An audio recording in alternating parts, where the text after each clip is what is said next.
toi, Bezrat Hashem, Rechouat Avi Mori, Rabbi Abraham Moreno Albert Ben Rivka, Torchea Cholé Amo Israël. Je remercie l'organisatrice. La dernière fois que j'étais venu, il y a 3 mois, j'avais passé un bon moment avec vous en étudiant la Torah, en réfléchissant avec vous à certains sujets. Et aujourd'hui, j'aimerais, Bezrat Hashem, réfléchir à l'un des sujets, à mon avis, fondamentaux pour des juifs, des juives qui veulent bien faire, qui veulent avancer dans leur vie. Pour ce faire, j'aimerais commencer par une histoire. Il y a un ami que je connais très bien, un homme religieux qui habite en Israël, qui a, Baruch Hashem, beaucoup d'enfants. Enfin, beaucoup d'enfants, c'est relatif. Disons qu'il est comme la moyenne des religieux israéliens, 17-18 enfants. Et il me raconte qu'un jour, il était à un mariage. Il était à un mariage, assis à côté de son oncle. Son oncle, c'est un homme, je ne sais pas s'il est millionnaire ou milliardaire, mais un homme extrêmement riche. Et ils étaient assis les deux ensemble.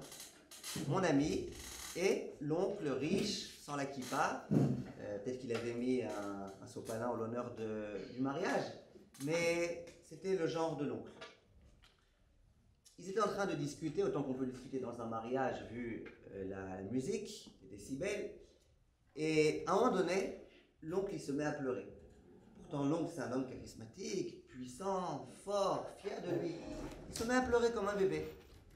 Alors mon ami lui dit, mais tonton, on n'est pas à un enterrement, là on est à un mariage. Il lui dit, oui je sais, il continue à pleurer. Alors mon ami lui dit, qu'est-ce qui se passe tonton? Explique-moi. L'oncle il lui raconte, il lui dit, regarde, je vais dire toute la vérité, que la vérité est rien que la vérité. Il dit, moi, mes parents ils étaient religieux. Mes parents ils m'ont donné une éducation religieuse. Mes parents ils ont tout fait pour que je m'épanouisse de la façon la meilleure du monde. Et malheureusement, à un moment donné, quand je suis arrivé à l'âge idiot, à son époque à lui c'était à l'âge de 15-16 ans, aujourd'hui ça commence à 8-9 ans. J'espère que bientôt ça ne sera pas dans le berceau, que les enfants ils seront idiots.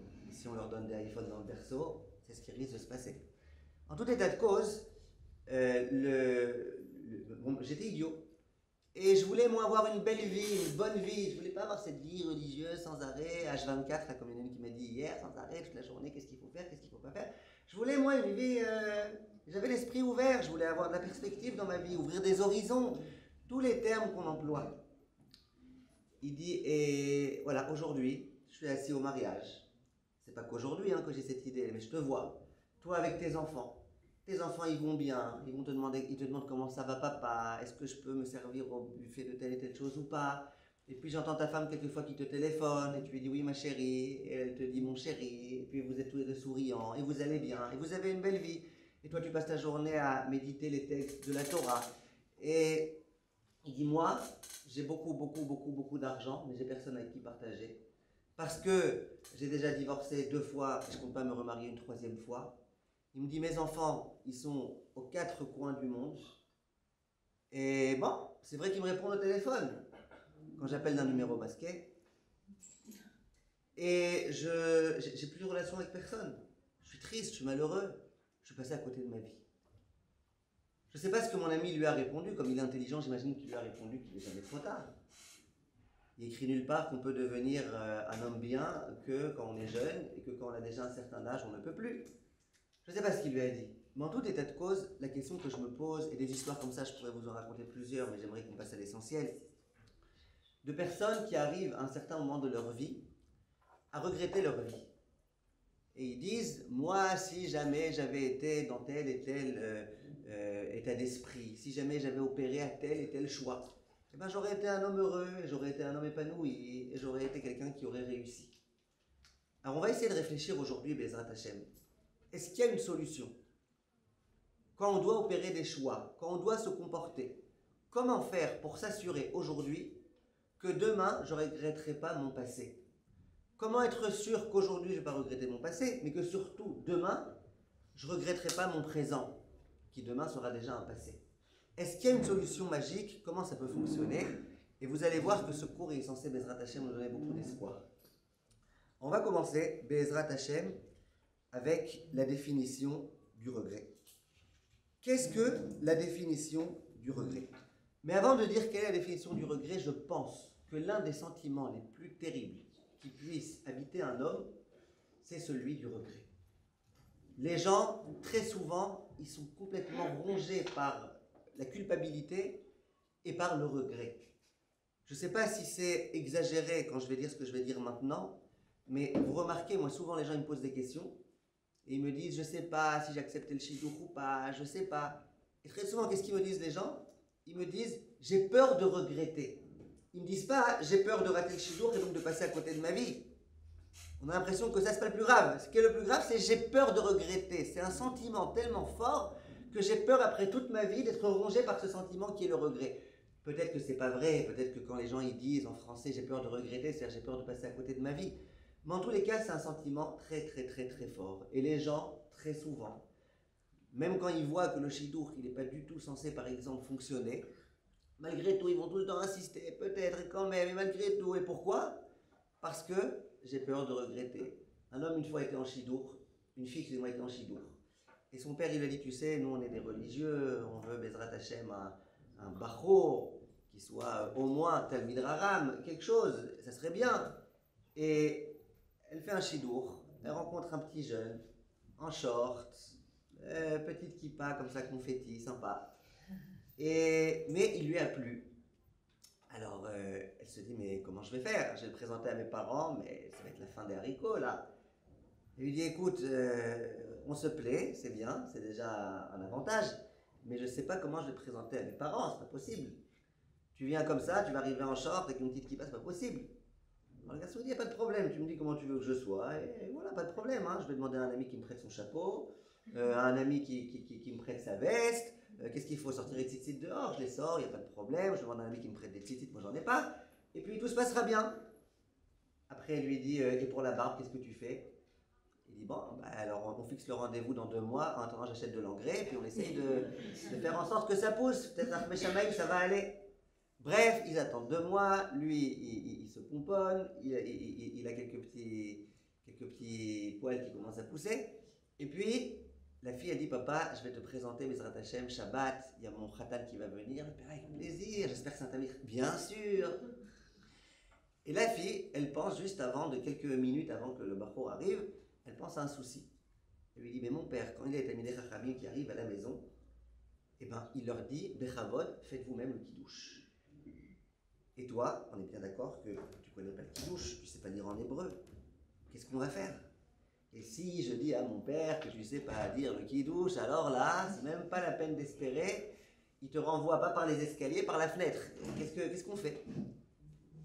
Le garçon il dit ça je suis désolé, hein, moi je suis quelqu'un de très bien, mais la mémoire c'est pas génial. L'apprentissage ça me prendra 4 ans d'apprendre le Aleph Bet, je peux pas. Bref. La fille elle dit j'ai une super idée. Mon père il est un peu sourd, Baruch Hashem n'entend pas très bien. Alors au moins il va nous demander où est-ce qu'on veut s'asseoir, ça va y être très fif mon père. Après il nous demande où est-ce qu'on veut s'asseoir, on va se mettre à l'autre bout de la table de lui. Donc quand il va te donner le kiddush, tu vas prendre le verre du kiddush, et moi je te souffle à voix basse les mots à dire, et toi tu les dis. Tu as une belle voix, tu chantes bien, il dit ouais, ça la voix, Hazak, et comme ça tu fais le kiddush. Il dit génial, ils arrivent, Baruch Hashem, la fille a dit on aimerait s'asseoir là-bas. C'était les grandes tables Ikea, vous connaissez les grandes tables Ikea qui mettent dans le salon pour pas que vous puissiez faire comme ça, que vous deviez suivre les flèches. Donc la grande table, lui il est de l'autre côté, et puis à un moment donné il prend le verre du kiddush. Alors il lui fait Vaichulu Hashamayim. Vaichulu Hashamayim.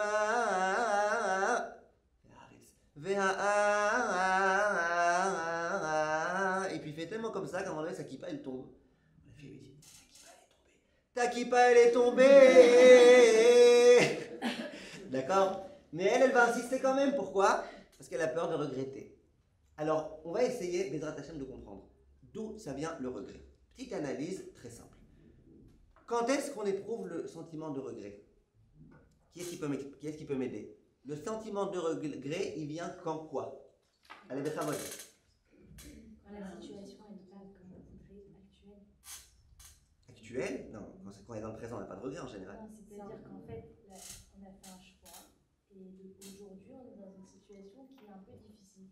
Et là, on revient au choix initial, on se dit, en fait, si j'avais pas choisi ça, peut-être que ça se serait mieux passé. Exactement. Exactement, ça veut dire, très très bien, ça veut dire que le sentiment de regret, c'est un sentiment qui est dans le passé. Si dans le passé, j'avais su les conséquences futures de mon acte, eh ben, je n'aurais pas pris cette décision, je n'aurais pas agi de cette façon, je n'aurais pas accompli cet acte. On est bien d'accord. Je donne un exemple. Un exemple de très très matériel. Je sais qu'on est au Rassi ici, mais quand même un exemple matériel. Un homme investit des millions et des millions en bourse. Tout le monde lui a promis que cette affaire, elle allait super super bien marcher. Il a investi tout son argent. Depuis le jour où il investit son argent, ça commence à chuter. Ça chute, ça chute, ça chute, ça chute. Maintenant, lui, il dit, je ne vais pas sortir maintenant mon argent. J'ai tellement investi. Et si je le sors maintenant, c'est dommage. Ok, ça chute, ça ne va pas chuter sans arrêt. Quand ça chute, ça se relève. Quand il y a des bas, il y a des hauts. Bezrat Hashem, on attend. Et il attend, et ça chute, ça chute, ça chute, ça chute, ça chute. Bon, il se dit, moi, je suis Shlimazel, on attend quand même encore un petit peu. Il attend, et il espère que Bezrat Hashem, ça va retourner, qu'il n'ait pas tout perdu dans tous les deux. Et ça chute, ça chute, ça chute. Lui s'appelait Shalom, sa femme s'appelait Mazal, c'était des Shlimazel tous les deux. Ça descendait. À un moment donné, il dit, bon, au moins on récupère les pots cassés, au moins que je sorte ce que j'ai déjà perdu énormément. Au moins je sors maintenant. Bon, il réfléchit bien, il dit, allez, on va sortir. Il appelle l'homme de la bourse, il sort tout son argent, il va l'investir ailleurs pour une longue période de 10 ans. Et voilà que le lendemain du jour où il a investi son argent ailleurs, ça remonte d'une façon inégalable comme ça n'a jamais été. On appelle ça la poisse. Maintenant, cet homme-là, quel va être son sentiment s'il est encore en vie? C'est pas sûr. Une fois, il y a un panda, ça lui est arrivé et il se panda. Qu'est-ce qu'on fait si on est encore en vie? Réponse, regret. J'aurais pas dû faire ça, j'aurais dû attendre un jour de plus. Un jour dans ta vie, c'est quoi? Allez, t'aurais perdu encore 250 000 $. Qu'est-ce qu'il y a? Un jour, un jour. Ça, c'est un sentiment qui peut s'appeler le sentiment du regret. Ça veut dire que le sentiment du regret, c'est si j'avais su, pour ceux qui ne parlent pas bien français, si j'aurais su, les si n'aiment pas les ré, eh ben j'aurais pu faire autre chose, j'aurais fait un autre choix, et aujourd'hui, j'aurais pas eu ce que j'ai aujourd'hui. C'est clair? Qui me prouve que c'est bien ça la définition? Parce que madame, je ne sais pas comment vous appelez? Madame Zanzouri? Madame Zanzouri, elle a donné cette définition. Qui me dit à moi que c'est vrai à 100%? Alors, la définition, on la cherche dans la Torah. Comment on dit le regret en hébreu? Harata. C'est quoi la harata dans le terme peut-être le plus évocateur? C'est lorsqu'on a fait un vœu. J'ai fait un vœu. Et mon vœu, c'était un vœu très précis. Je me suis engagé, par exemple, à ne plus jamais parler à ma belle-mère. Ça fait trop de problèmes. Quand je ne parle pas, il y a des problèmes. Quand je parle, il y a des problèmes. Bon, moi, je ne parle pas. Comme ça, je suis sûr qu'il n'y a pas de problème. Évidemment, j'ai des bonnes raisons. Moi, je pense qu'elle me doit beaucoup de gratitude. Je me suis marié avec sa fille. Avant que je me marie avec sa fille, c'était une mère. Depuis que je suis marié avec sa fille, elle est devenue belle-mère. Donc, elle mérite bien de me donner, grâce à moi, elle est devenue belle. Elle mérite bien de me donner un peu. Bref, je vous passe de toutes les blagues. Et elle lui dit, je décide de plus parler. Il rentre à la maison et il tient sa femme au courant. Évidemment, comme sa femme elle est aussi intelligente que lui, elle tient sa mère au courant. Sache que mon mari, il a décidé de ne plus te parler. Alors elle lui crie tout de suite, divorce! Divorce. Divorce. Alors, alors elle lui dit, mais dis-moi, tu vas me tuer toi? Vraiment? C'est comme ça que tu veux que je fasse, c'est mon mari. Ah non, mais c'est pas possible ça. Allez, moi je coupe tous les ponts. Et alors là, ça sonne Bessimcha sur le pont d'Avignon. On est dans ce... Maintenant, l'homme, il a compris que ça allait mal se terminer. Alors, il va voir 3 dayanim, 3 rabbanim, 3 chachamim. Et il leur dit, j'ai fait un vœu, et je vois que ce vœu, il va me coûter cher. Alors, j'aimerais annuler ce vœu, comment on appelle ça? Atarat, Nedarim, très très bien. L'annulation des vœux. Maintenant, hein? C'est un faux vœu. Pourquoi c'est un faux vœu? On ne peut pas faire un peu comme ça, c'est assaut. Bien sûr que c'est assaut. Il a fait ce vœu-là. Alors maintenant, comment on fait pour annuler le vœu? Eh bien, il y a un concept qui s'appelle, qui est-ce qui c'est? Un pétard harata. Pétard, c'est une porte, une issue de secours, de harata. Puisqu'on parlait de la harata. C'est quoi harata? De regret. Comment ça fonctionne? Les dayanim, ils vont dire à cet homme-là, dis-moi, si tu avais su, au moment où tu as fait le vœu, que ça allait engendrer de graves problèmes de shlom bayit, et que ça allait entraîner des graves problèmes, est-ce que tu aurais pris ce vœu sur toi? Et Il va dire, ben évidemment que non, si je suis venu vous voir, c'est que j'ai envie d'annuler mon vœu, c'est que je regrette. Ah, tu regrettes, on annule. Les 3 Dayanim ils vont annuler, et Bezrat Hashem, le Sasson Besimcha va revenir. Ça veut dire que, c'est quoi le cas? Ces cas-là, ils sont un peu rares. Mais des cas de gens qui disent, moi je décide de plus jamais manger de viande, et qu'au bout de quelques jours, ils s'aperçoivent qu'en fait, ils ne tiennent plus. Ça arrive plein de fois. Ils ont fait des Nedarim, que dorénavant, ils feraient telle mitzvah, ils n'ont pas dit Bli Neder, ils veulent faire Atarat, ça arrive très souvent. Donc, le principe, c'est quoi? Atarat Nedarim. Atarat Nedarim, ça veut dire, tu regrettes. Tu regrettes quoi? La définition du regret, c'est au moment où j'ai parlé, au moment où j'ai fait le vœu, j'étais inconscient. Je ne connaissais pas les résultats, excusez-moi, de ce que j'allais faire. Ça, c'est ce qu'on appelle la charata. Donc, charata, c'est un sentiment de fisfous, d'être passé à côté de quelque chose. C'est un sentiment que je ne connaissais pas le futur. Si j'avais connu, ça aurait pu être différent. Maintenant, on va au passage. Il y a Madame Zanzari qui a dit, il y a nos... Zanzouri qui a dit, il y a le Pétach Harata qui nous a expliqué. À part ça, quand on a les réflexes des Français, on demande à la blonde, à la rousse, ou alors à Robert. Et qu'est-ce qu'il dit Robert? Mécontentement ou chagrin d'avoir fait ou de ne pas avoir fait dans le passé. Donc il dit comme vous. C'est un sentiment du passé. Et c'est un sentiment, pourquoi j'ai fait, pourquoi j'ai pas fait? J'avais une super occasion, pourquoi j'ai pas fait? Maintenant, j'aimerais, Bezrat Hashem, passer avec vous à quelque chose de très intéressant. Dans quel cas le regret, il va être le plus important? Est-ce que c'est dans le cas où j'avais pu prévoir la chose et je l'ai mal prévu? Ou est-ce que c'est dans le cas où de toute façon j'avais pas pu prévoir? Dans le cas où j'aurais pu, Dans le cas où j'aurais pu prévoir. Je donne un exemple. Je me suis associé avec quelqu'un. Ce quelqu'un, il a tout type de comportement bizarre. D'ailleurs, c'est un Ashkenaz, il s'appelle Bizarovitch. Qu'est-ce que je fais? Je vais demander conseil à tous mes amis. Je le garde, je le garde pas, je le garde, je le garde pas.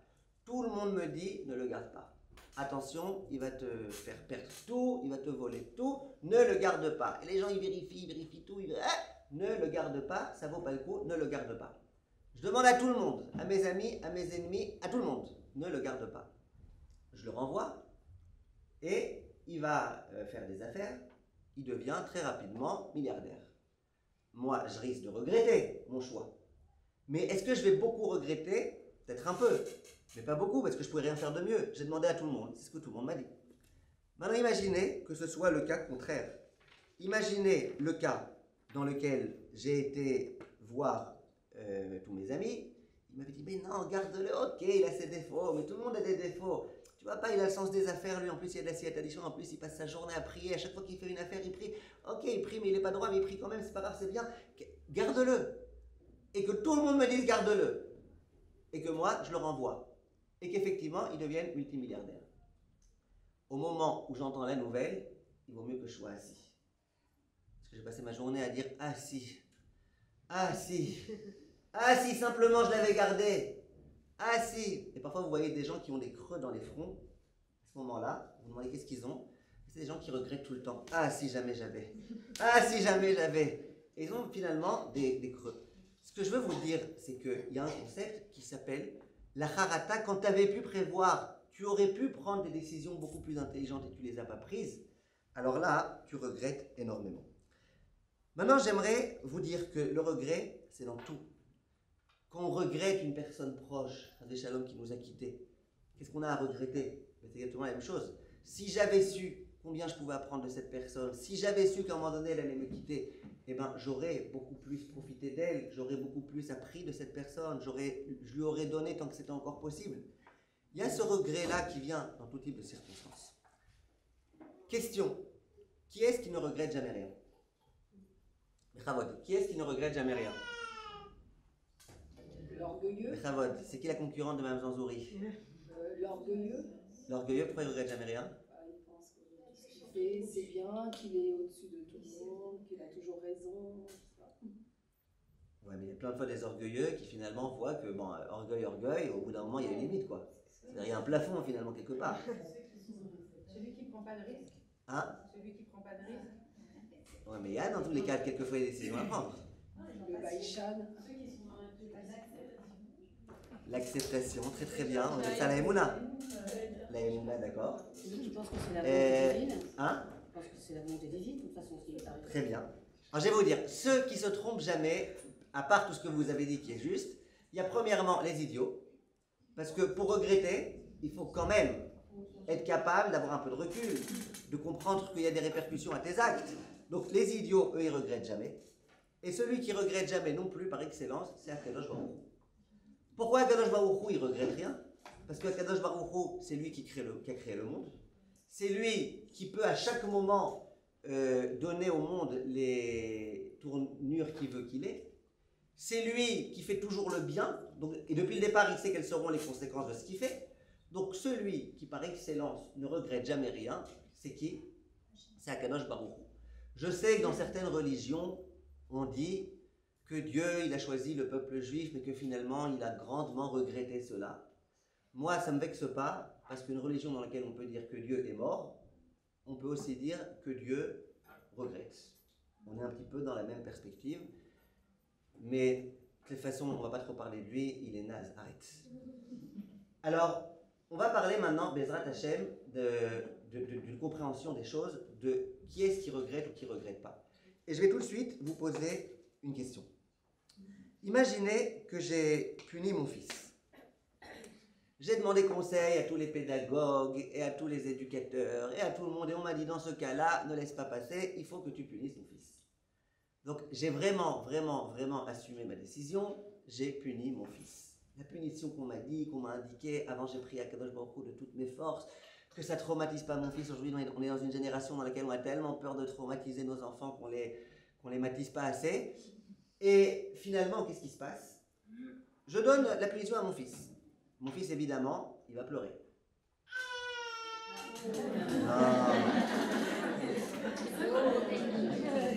Évidemment, il va pleurer. C'est un coup monté, ça. Qu'est-ce que je vais faire? Qu'est-ce que je vais faire? D'un coup, il y a le téléphone qui sonne. Ah, ça n'a pas marché. Alors, d'un coup, mon fils, il va pleurer. Est-ce que je vais regretter mon choix d'avoir puni mon enfant?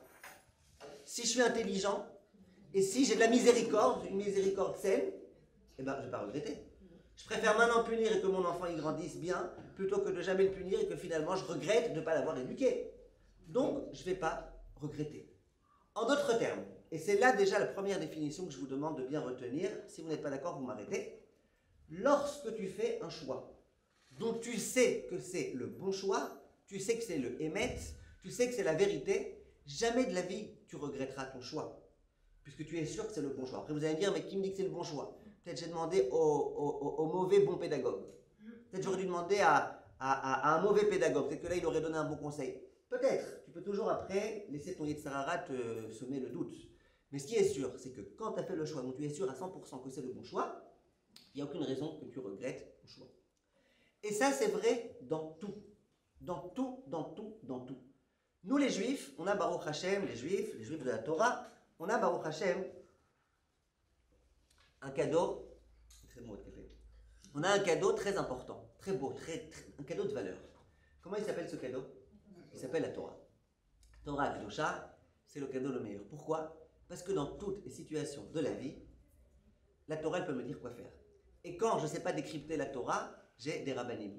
Et quand les rabbanim ne savent pas, eh ben, il y a les Gdolei Israël.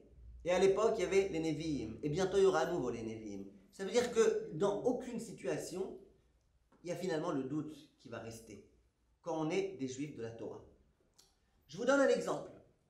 Et attendez, et juste ce que je veux dire, c'est que le Juif qui est sûr et certain que la Torah, elle est vérité, et que la Torah, c'est exactement ce qu'il faut faire, parce que moi, je suis là pour faire la volonté d'Hachem, la volonté d'Hachem, c'est la Torah qui me l'indique. Donc cette personne-là, elle ne pourra jamais regretter. Je vous donne un exemple. Je suis un homme marié qui vient d'une certaine ville du Maroc dans laquelle on n'aime pas beaucoup offrir des cadeaux à ses femmes. Évidemment, je ne dirai pas de quelle ville il s'agit au cas où il est ici dans les Knesset.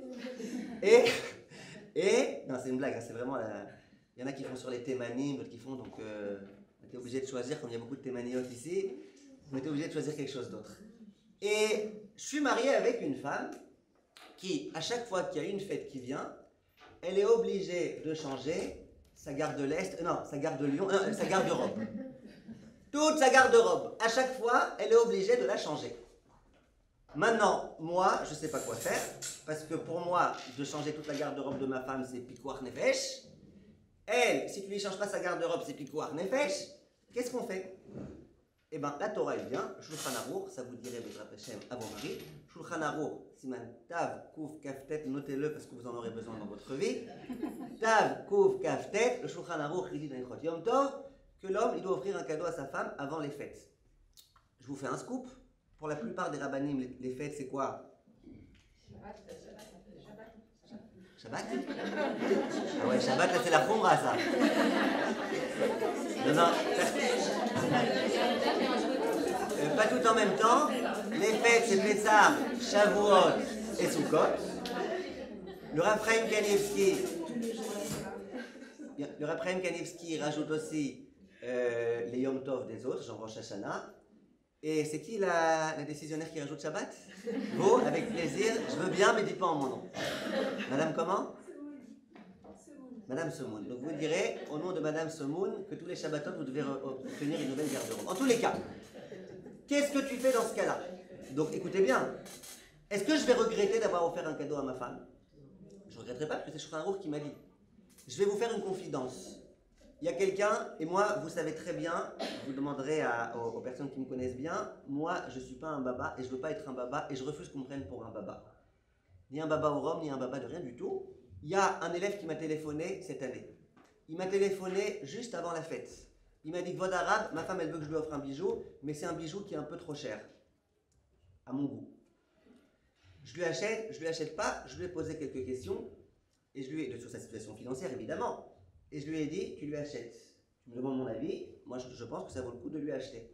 Il me dit, ok, il n'y a pas de problème. Il me rappelle après la fête, et il me dit, Rav, c'est un élève que je connais bien, c'est pas un illuminé. Je le connais bien, et il m'a dit, regardez, je vous appelle pour vous faire plaisir. Je lui ai dit, ben ça me fait plaisir. Il me dit, regardez, vous vous rappelez, je vous avais appelé pour le machin. Je dis, Baruch Hashem, j'ai pas de trou de mémoire pour l'instant trop important. Il me dit, regardez, vous m'avez dit d'acheter le bijou. Il dit, j'ai acheté le bijou. Le bijou, il a coûté 400 €, bien une arapouré. Il me dit, eh bien, sachez une chose. Quand on était encore dans le magasin, j'ai reçu sur mon téléphone un travail qu'on me demandait de faire, un travail complètement imprévu. C'était complètement imprévu. Ma mâche imprévue, un truc, ça arrive jamais et c'était imprévu. Il me dit, et donc j'ai fait ce travail. C'est un travail qu'il devait faire avec sa voiture, un trajet qu'il devait faire. Il me dit, et quand j'ai fait le calcul, eh ben, ça aurait été trop beau que ça arrive à 400 exactement. Il me dit, c'est arrivé à 400, je ne me rappelle plus combien. Il dit, mais quand j'ai déduit les frais de l'essence, eh ben, ça arrivait exactement au prix de ce que j'ai dépensé pour ma femme. Est-ce que lui, il était dégoûté d'avoir acheté un cadeau à sa femme? Non. Mais même s'il n'avait pas eu cette histoire Indiana Jones, il n'empêche que quoi? Il n'aurait pas regretté, parce que c'est un juif de la Torah, et le juif de la Torah, il ne regrette pas les choix qu'il fait. Maintenant, pour expliquer ça de façon un tout petit peu plus profonde, je vous explique ce que j'en pense. L'homme, comment il fonctionne dans sa vie? Il fonctionne beaucoup avec qu'est-ce qu'il pense être bien, qu'est-ce qui le remplit, qu'est-ce qui lui fait plaisir. Un homme pour lequel la volonté d'Akadosh Baruch Hu, d'accomplir la volonté d'Akadosh Baruch Hu, ça fait plus plaisir que l'argent, eh ben, il sera très heureux d'avoir dépensé de l'argent pour faire la volonté d'Akadosh Baruch Hu. Même des gens pas juifs, pas religieux, hein, il y a des gens qui sont prêts à dépenser de l'argent pour leur femme, parce que ça leur fait plus plaisir de voir le sourire de leur femme, de la savoir heureuse, que de dépenser de l'argent. Le juif de la Torah, c'est le juif qui a plus intérêt, a plus de bonheur lorsqu'il fait la volonté d'Akadosh Baruch Hu que lorsqu'il fait autre chose. Et des juifs qui ont fait le Shabbat et qui, à cause, entre guillemets, du Shabbat, ils ont perdu leur emploi, ce n'est pas des gens qui ont regretté quoi que ce soit dans leur vie. Peut-être qu'ils ont eu faim pendant quelques jours, peut-être qu'ils étaient un petit peu angoissés quand ils n'avaient pas d'emploi, mais il n'empêche qu'ils n'ont jamais regretté leur choix. Par contre, ceux qui ont fait ce qu'ils voulaient, sans réfléchir, et qui après vont regretter beaucoup plus tard d'être passés à côté de leur vie, ça existe. Et là, on arrive, Bezrat Hashem, à un point très très très important. Il y a une Gemara, un Chazal, pour être plus précis, qui se repose sur une Gemara dans la Masechet Nedarim Daftet. La Gemara dit la chose suivante. Rechaim meleim haratot. Littéralement, les Rechaim, les impies, les mécréants, les gars qui s'appellent les renégats, eux, qu'est-ce qu'ils font? Ils sont pleins de haratot, ça veut dire quoi? De regrets. Et d'ailleurs, écrit dans le Passouk, Yashuvu Rechaim Lisheola. Les Rechaim, quand ils mourront, ils retourneront dans le Sheol. Alors on dit, c'est vrai, ils retourneront. Ils iront dans le Sheol. Non, ils retourneront, parce que même dans ce monde-ci, c'était dans le Sheol. Alors les pauvres malheureux, dans ce monde-ci, le Sheol, dans le monde futur, le Sheol, Hashem Yerachem, ça vaut pas le coup d'être Rechaim. Associons-nous au club des Tzadikim. Ça veut dire quoi que les Rechaim, ils sont pleins de Haratot? Comment on peut expliquer ça? Ça veut dire quoi? D'abord, s'ils étaient pleins de Haratot, ils feraient Tchouva. Ça veut dire quoi que les Rechaim, ils sont pleins de Haratot? On va essayer d'expliquer tout de suite, ça veut dire quoi. J'aimerais vous prendre un exemple. Nous avons deux hommes obèses qui ont décidé de faire un régime. D'accord? Ils ont essayé de faire un régime, en plus c'est des gens de Tzadikim, ils font attention à Ercherim, ils font attention à tout.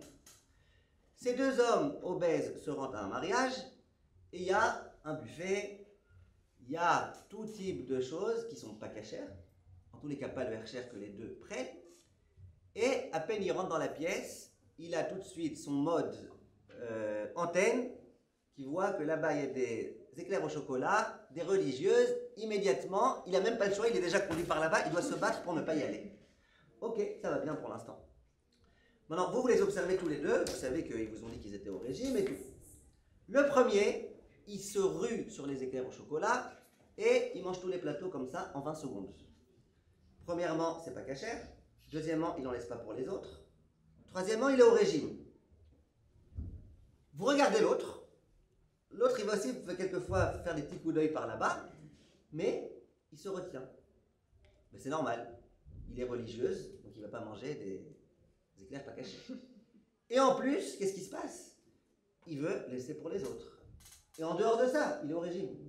Il surveille sa ligne, et donc, il fait attention à ne pas manger trop. Qu'est-ce qui se passe? Vous, maintenant, vous avez regardé comme ça, en tant que spectatrice, vous avez regardé un petit peu toutes ces choses-là. Vous devez maintenant, vous avez deux étiquettes. Une étiquette qui s'appelle Tzadik, ou alors Oved Alamidot, ou je ne sais pas exactement quoi. Et une qui s'appelle Racha, ou Oved Alamidot. Appelez ça comme vous voulez, on ne fait pas de généralisation ici. Sur lequel vous allez coller l'étiquette Oved Alamidot. Sur celui qui a été mangé. Vous êtes d'accord avec moi? Oui? D'ailleurs, il ne vérifie pas ses midotes. Hein. Il ne vérifie pas, il ne vérifie pas, il ne vérifie pas. Le soir, lui-même, il va aller se peser. La balance, elle va se casser. Donc ça, c'est quoi? Quelqu'un qui n'est pas Oved. Celui qui fait attention et qui a très envie de manger, mais il comprend qu'il y a des principes qui passent avant. Lui, vous allez dire que c'est quoi? C'est quelqu'un qui est Oved à la midot. N'est-ce pas? Donc en fait, c'est qui le pécheur? Celui qui ne vérifie pas sa ligne. L'inverse de la rousse. Ok. Alors, ce que je veux vous dire, c'est la chose suivante. C'est un petit peu la même chose quand on parle de tzaddik et de rachat. Vous êtes bien d'accord que cet homme-là, il a des principes quand même. Et il comprend bien qu'il va regretter d'avoir mangé tous ces éclairs au chocolat. D'abord, il va regretter parce qu'il ne va pas réussir à dormir de la nuit. Ensuite, il va passer son temps à s'en vouloir. En plus, il sait très bien qu'il est au régime et que sa fiancée, elle attend le jour où il maigrit pour se marier avec lui. Et ça fait déjà, elle a déjà les cheveux blancs, la pauvre. Il sait très bien tout ça. Il sait très bien qu'il doit faire quelque chose, il doit se prendre en main. Mais il n'arrive pas. Pourquoi il n'arrive pas? Parce qu'il regarde le profit immédiat. Le profit immédiat, il a le monopole, le contrôle sur lui. Comment on appelle ça en hébreu? On appelle ça un rachat. La Gemara, elle dit Rechaim Birshut Liban. La Gemara, elle dit les Rechaim, ils sont dans le Reshut, ça veut dire ils sont dominés par leur cœur, c'est-à-dire par leur volonté. Alors que les Tzadikim, Libam Birshutam. Le tzaddik, c'est celui qui a lui-même la maîtrise de ses volontés. Alors que le rachat, c'est celui qui est dominé par ses volontés. C'est exactement ça. Le rachat, ne croyons pas qu'on parle de quelqu'un qui est mauvais. Ne croyons pas qu'on parle de quelqu'un qui n'a aucune conscience. Le rachat, c'est quelqu'un d'une toute autre nature. Et la définition du rachat, c'est quelqu'un qui sait très bien qu'à long terme il va regretter, qui sait très bien qu'il est dans le mensonge, qui sait très bien qu'il devrait maintenant se priver d'un éclair ou d'autre chose, mais qui va le prendre. Parce que maintenant, il faut que j'ai mon plaisir immédiat, je ne suis pas capable de dire non, je ne veux pas dire non, je ne refuserai pas. Moi, le présent, c'est la chose la plus importante pour moi, il faut que je kiffe après kapara. Ça, c'est la définition du rachat. Le rachat, il est birshut libo, ça veut dire il est conditionné parce que son cœur, son envie, sa passion va lui ordonner. Ça, c'est la définition, à mon avis, de ce qu'on peut appeler un tzaddik et un rachat.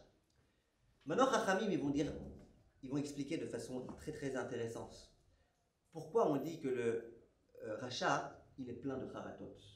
Pourquoi il est plein de charatot? Alors d'abord, mettons-nous d'accord sur c'est quoi un rachat. Un rachat, donc ce qui est le René, c'est pas quelqu'un qui a jamais connu la Torah et les mitzvot. Parce que quelqu'un qui a jamais connu la Torah et les mitzvot, et tu demandes pourquoi il ne fait pas la Torah et les mitzvot, il n'a pas connu. Comment tu veux qu'il fasse quelque chose qu'il n'a pas connu? C'est pas non plus les chilonim qu'on connaît aujourd'hui en Israël.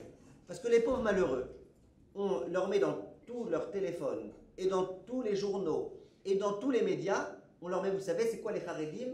Et on leur met des photos d'abrutis de je ne sais pas quelle shrouna de Mehacharim qui jettent des pierres sur les voitures, qui brûlent les poubelles et qui envoient des pierres sur les policiers. Et c'est pas ça le monde religieux, mais c'est ça qu'on leur fait passer du monde religieux. Moi, si j'avais été un chiloni et qu'on m'avait dit c'est ça les religieux, j'aurais dit merci que je sois chiloni, je vous dis la vérité. Donc aujourd'hui, il y a une désinformation. Comment tu veux que les chilonim ils veuillent devenir religieux?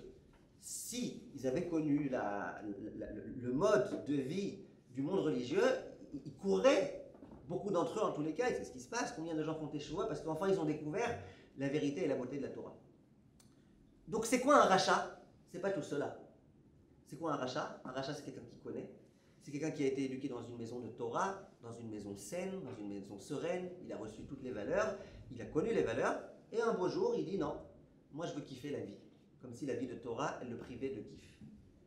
Ça, c'est la définition du rachat. Ça, c'est un vrai rachat. Si quelqu'un me dit, lui, il a touché le vin qui n'était pas mévouchal, je lui dirais, eh ben, tu l'as acheté en vin. Poubelle, en malasot. Parce que c'est un vrai de vrai. C'est un vrai de vrai rachat.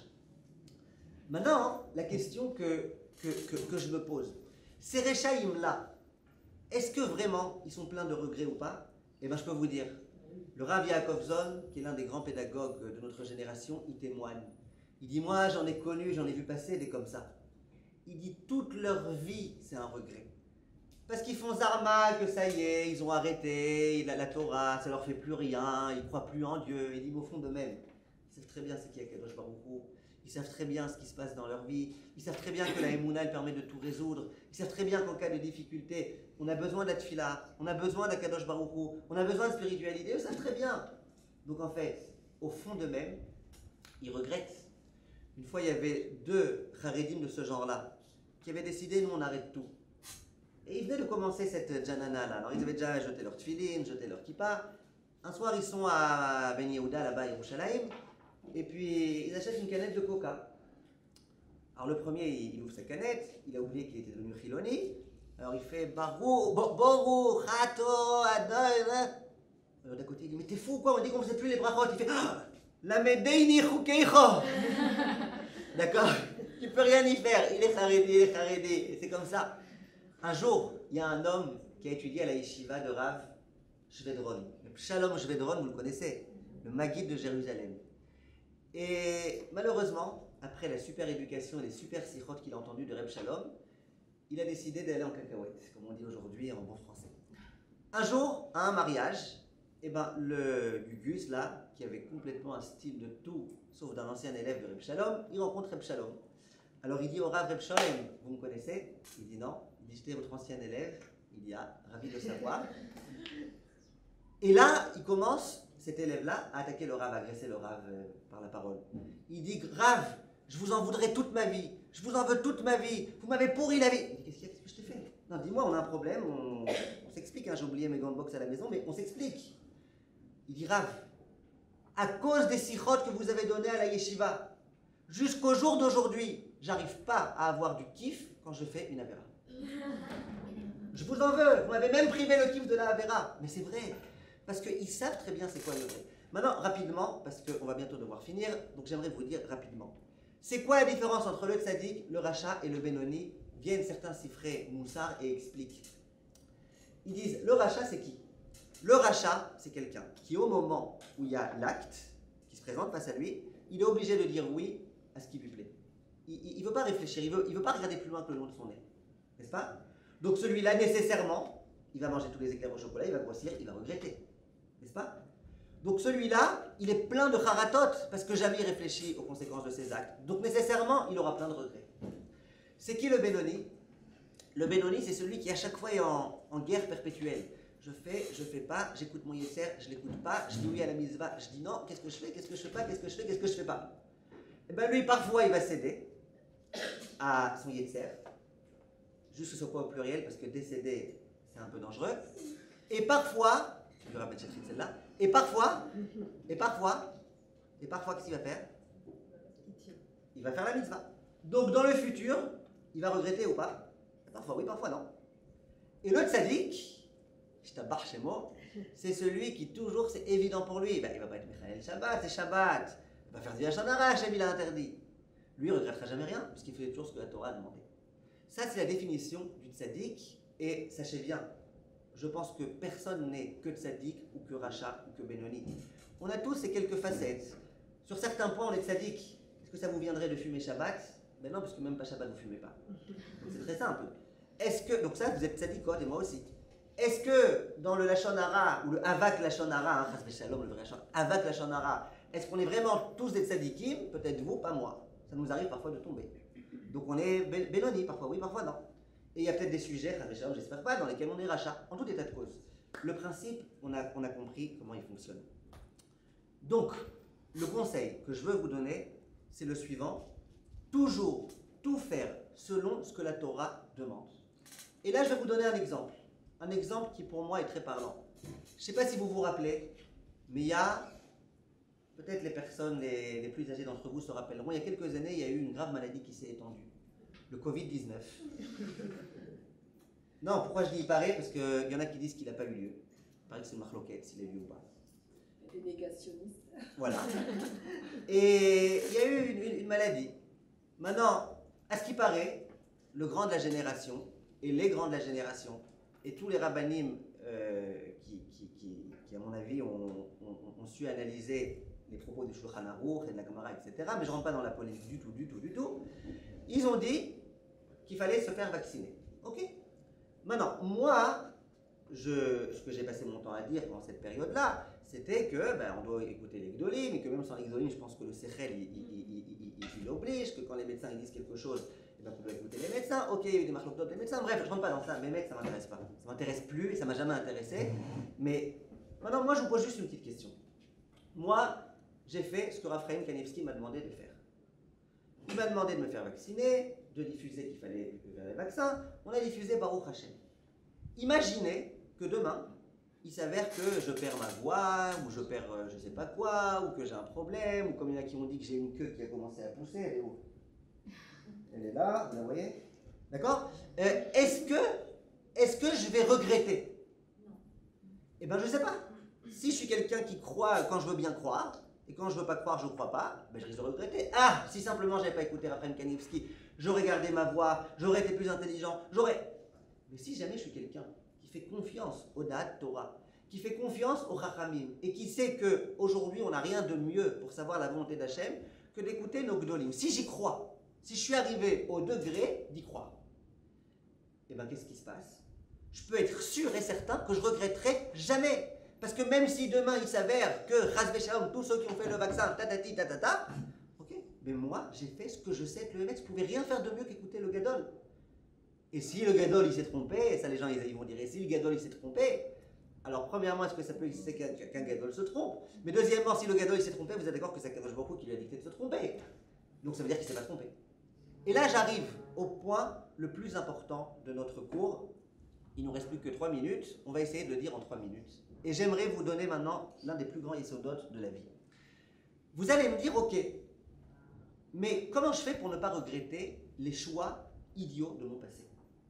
Parce que dans mon passé, on m'avait présenté un chidour et tout le monde m'avait dit de me marier avec lui et j'étais trop idiote à ce moment-là. J'ai refusé parce qu'il mesurait 3 cm de moins que moi et maintenant je comprends combien c'est idiot parce que je me suis marié avec quelqu'un qui est plus grand que moi mais malheureusement il est courbé, il a perdu 8 cm en ce... Bref, c'est dommage. Si je m'étais marié avec lui, j'aurais été quelqu'un de mieux, j'aurais été quelqu'un de beaucoup mieux. Et à l'époque, tout le monde m'avait dit, mes rabbinim, les gdolim, ils m'avaient dit, comment ça se fait? Comment ne pas regretter les erreurs du passé? Là, je vous donne un secret, il vaut des milliards. Je vous l'offre gratuit, il vaut des milliards. Le Baal Shem Tov, il explique. Et il dit, ça veut dire quoi, Rechaim Meleim Haratot? Les Rechaim, ils sont pleins de Haratot, de regrets. On a déjà expliqué, ça veut dire quoi? Oui? On a dit qu'au moment où il fait, eh ben, il pense qu'il va kiffer, mais dès qu'il a fini, dès qu'il a digéré ses éclairs au chocolat, il regrette. N'est-ce pas? Vient le Baal Shem Tov et il dit, non, on ne parle pas forcément de spirituel, on parle de matériel. Quand on dit que les Rechaim, ils ont plein de Haratot, ça veut dire qu'ils disent, ouais, pourquoi je me suis marié avec un tel, ouais, pourquoi j'ai fait tel emploi, ouais, pourquoi j'ai fait telles études, pourquoi j'ai pas accepté là, pourquoi j'ai refusé là. Il dit, quel rapport avec les Rechaim? Les tzadikim aussi, ils peuvent être pleins de Haratot. Dit le Baal Shem Tov, non. Si tu vois quelqu'un qui est plein de Haratot, c'est que c'est un rachat. C'est quoi la définition du rachat, entre autres? C'est celui qui pense être à la place de Dieu.